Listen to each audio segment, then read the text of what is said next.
Namaste to you all and welcome back. Last week we happened to watch Aap Jaise Koi movie on Netflix. And by the way, this is not a movie review I'm giving. And also I happened to read an article yesterday about the increasing trends of infidelity in India, especially in urban cities and tier 2 cities like Kanchipuram, which was really shocking to me. And I just felt like sharing my thoughts about this. So, hi, I'm Vaishnavi. Welcome back to Home and Hearth. Infidelity is not empowerment. Why betrayal by anyone can't be justified? This is what I would like to discuss about today.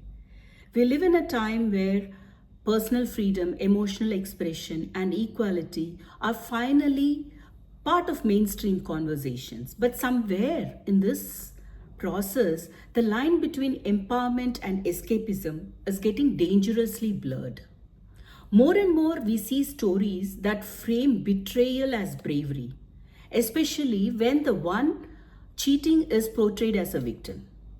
But infidelity, whether it's emotional or physical, it is wrong, no matter who does it or why. Infidelity isn't just a film trope anymore.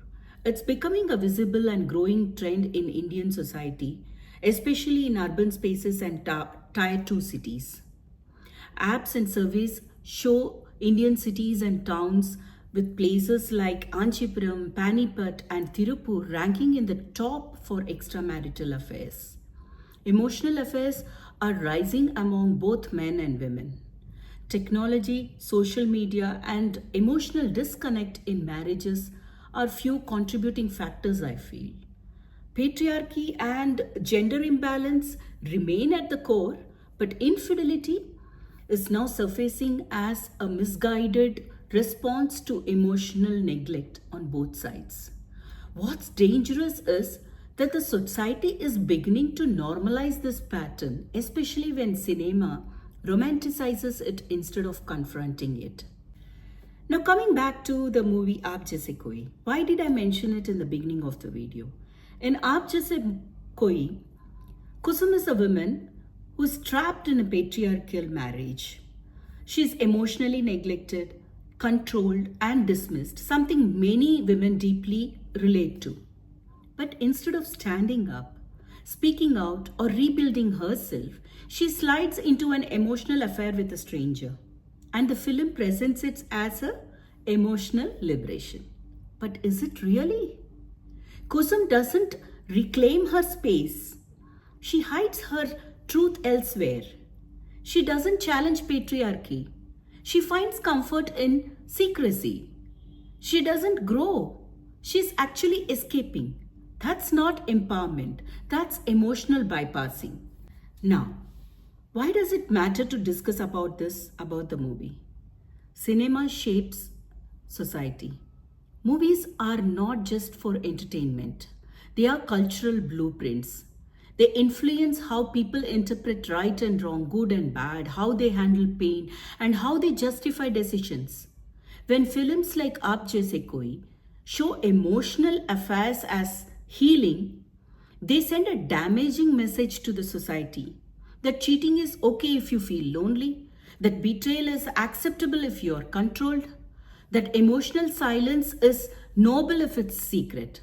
In a country where infidelity is rising, such portrayals add fuel to the fire instead of showing healthier alternatives. Don't you all think so? Now, what could have been a powerful message? Imagine a different story where Kusum reclaims her identity through work, education, or community, stands her ground and confronts about emotional neglect, learns to set boundaries and finds her worth within herself, not in someone else's attention. Now, that would have been empowering. That's the story women need, that's the story society needs. Infidelity is not a feminist tool. Now, let's be honest.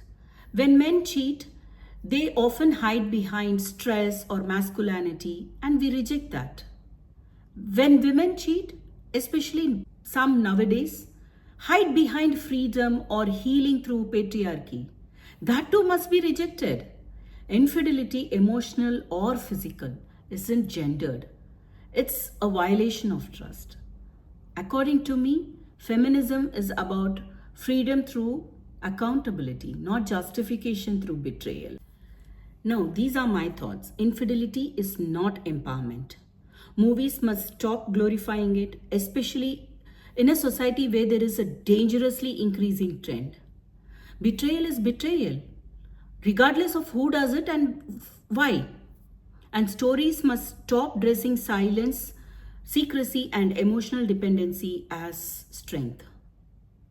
Movies are mirrors, they are also teachers. And when they teach wrong lessons, the effects spill into real marriages, families, and values. So let's tell stories where women rise, not run.